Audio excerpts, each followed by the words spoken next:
So thank you for the introduction. I'm Karol. Hello, everyone. I'm from Innsbruck. First of all, I would like to thank the organizers to giving me an opportunity to present results of my recent research. And so in this talk, I will present what kind of opportunities and challenges virtual squeezing and ultra-strongly interacting light matter systems provide in the context of quantum metrology and quantum sensing. Yeah, so, oops. Okay, I will just, okay. Yeah, so I will try to keep everything extremely simple. I will not go too far beyond the harmonic oscillator. So first of all, I will introduce briefly squeezing and quantum metrology. We already had a little bit of introduction by Philip Treutlein, but just to keep everyone up to date. So I will consider here, again, harmonic oscillator, and I am interested in measuring its frequencies. So normally what you do, you excite the harmonic oscillator, you look at it in the picture of a phase space. So here is like a position, momentum. And then if you want to measure the frequency, you just measure your signal, which is a position of a harmonic oscillator. And then because it's quantum mechanics, the position of a harmonic oscillator or some other observable is not well determined. The signal would fluctuate from a measurement to measurement, and therefore you will have some noise associated with this measurement. And now, if you want to have good precision of estimating this parameter omega, what you are interested in is signal-to-noise ratio. And of course, you want to have a large signal and a small noise, such that this quantity is large. And this will tell you how well you are able to how much you are able to tell about your parameter. And normally, you can, of course, increase the signal by increasing the power, so of the laser, so essentially moving this blob in the phase space, or simply putting here a little bit more time, so wait a little bit more in this phase space. Okay, and then comes, of course, squeezing. So squeezing relies on the fact that you can play a little bit with quantum fluctuations, with quantum uncertainties. And now if you squeeze this blob in the right direction, you can essentially squeeze the fluctuations. So this is the displacement operator, this is the squeeze operator. And if you now plug everything to the signal-to-noise ratio, you get this extra enhancement coming from the fact that you squeeze the quantum noise, so you improve essentially the signal-to-noise ratio. And typically this is called quantum enhancement in the context of quantum sensing and quantum metrology. So this works very well. This is more or less being used in gravitational wave detectors, also in atomic clocks. But in most of the cases, this works only for proof of principle demonstrations. So probably one of the only example where this was really used to measure something with increased precision is this gravitational wave detection. Okay, so now we will jump to this ultra-strong coupling between light and matter. And first of all, ultra-strong coupling is characterized by the coupling strength comparable to the transition frequencies in the system. So normally, if you play with cavity QED, the coupling is very little. And why I am interested in this regime? Because this quantum systems with ultra-strong coupling, they exhibit entangled ground state with virtual excitations. And let's see what can we do with these virtual excitations, whether they can be used in sensing and metrology. And yeah, let's see how it works. So again, we will have a harmonic oscillator. Now on an example on the cavity, we add atom inside. And of course, we need to have some interaction between light and matter. And this simple system is described by the quantum Rabi model, so elementary model in quantum optics. But of course, this is too complicated. I want to simplify it a little bit. I don't want to have an atom here. I just want to have a harmonic oscillator. So what I do, I go to this interesting or funny regime where one subsystem has really large energy compared to the other subsystem, and in this regime, in most of the cases, I can just eliminate the thing with the large energy. So in this case, I am eliminating the spin, and what I end up with is this effective Hamiltonian describing the harmonic oscillator, which is precisely what I want to have. And what is this Hamiltonian? This is a squeezing Hamiltonian. So if you look at the ground state or the entire eigenspectrum of this Hamiltonian, you will get this squeeze Fock state of non-interacting Hamiltonian with a squeezing parameter and this critical coupling strength G. I don't want to talk too much about this. And so now if you plot the ground state of the field as a function of the interaction strength, you will see that as you increase the interaction strength, you squeeze the ground state essentially. Okay, so this is nice because we want to have squeezing and sensing and maybe some other quantum technologies. But there is one issue with this, because if you put atoms in the cavity, you of course don't generate squeezing. What you see is you are creating new harmonic oscillators essentially. So this is an example of a spectrum of a cavity. So here we have this purple line. So this is empty cavity, and once we put atoms in the cavity, we have two harmonic oscillators with new frequencies. So what's actually happening?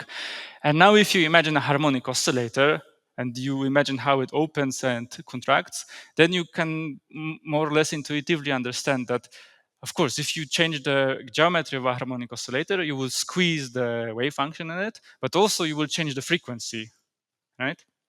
And of course, if you think a little bit longer about it, it turns out that squeezing that we saw before, or this, is precisely a different manifestation of this frequency shifts, just seen from a different perspective. So this you would see if you looked at your system from the viewpoint of these operators A, which describe harmonic oscillator with frequency omega. This you will see if you just go to the energy eigenbasis for a harmonic oscillator with a different frequency, which I call here C dagger and C.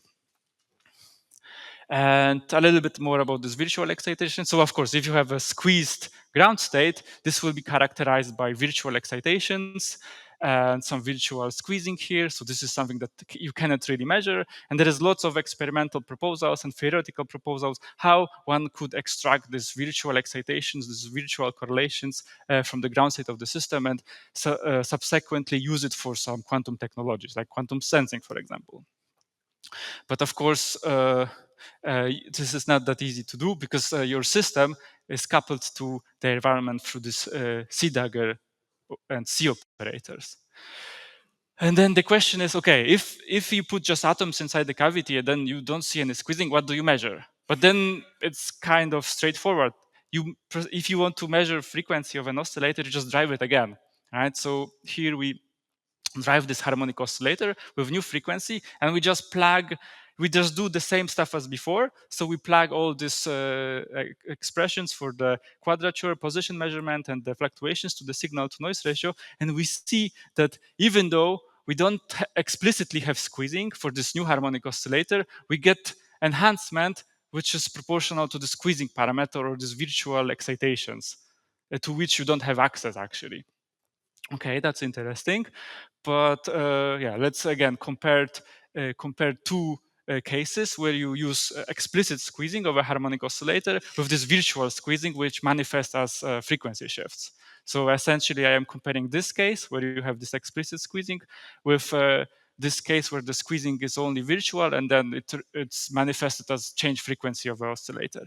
And if you go through the calculations, you will see that in this case, where you use explicit squeezing, you will have this enhancement coming as e to the minus 2 xi, where xi is the squeezing parameter. Whereas in this case, you have a little bit better enhancement. You will have e to the minus 4 squeezing parameter. And then the question is, okay, but what would you measure actually in this virtual squeezing parameters? And because in the end it's just a harmonic oscillator with change frequency, it's not a problem because again you just measure quadrature operators and everything from this perspective looks classical. And now a little bit of intuitive picture for the experts. So now if you imagine, so if you imagine quantum sensing and quantum metrology, the figure of merit is quantum Fisher information, which is essentially the optimal signal to noise ratio. And for a harmonic oscillator, if you plug all these expressions to this quantum Fisher information, you will end up with this expression that looks at the time, this essentially characterizes the state that you are using in a harmonic oscillator. And then you have this trivial part here, which is derivative of frequency with respect to the frequency. And of course, in most of the cases, this is simply one, as in the case of Ramsey interferometry, but it doesn't have to be one. You can, tune a little bit your system to interact with something else, such that you make essentially this effective frequency of your system having a large derivative with respect to the frequency that you were interested in, right? So this is another way how you could, in principle, increase the signal to noise ratio or the quantum Fisher information if you want to go one step above. And yeah, so this would bring me to the conclusions of this talk. And I told you that essentially ultra-strong coupling in light matter systems offers novel opportunities for quantum sensing and quantum metrology in general. And the question is, whether whether it's actually easier to use this virtual excitations, or maybe it also introduces more challenges. So this is not clear. So one of the challenge would be the fact that if you change the frequency, you change the frequency. So you might actually go to a regime where it's harder to measure some new frequency than your original frequency. The other fact that actually is quite difficult is to force light and matter to interact strongly, right? So this is the problem of ultra strong and maybe even stronger coupling between light and matter.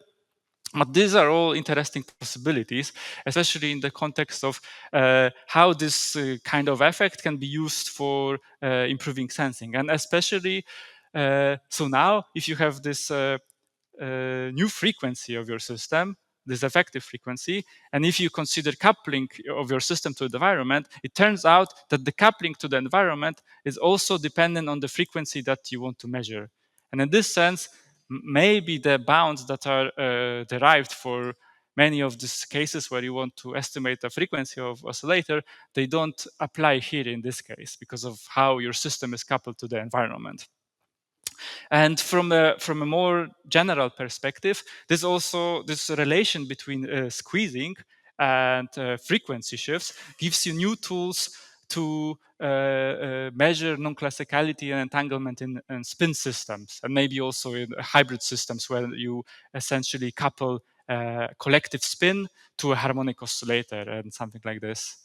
Yeah, and with this, I think I would like to thank you for your attention.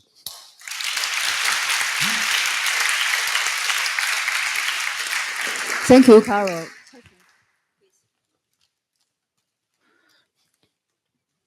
Thank you.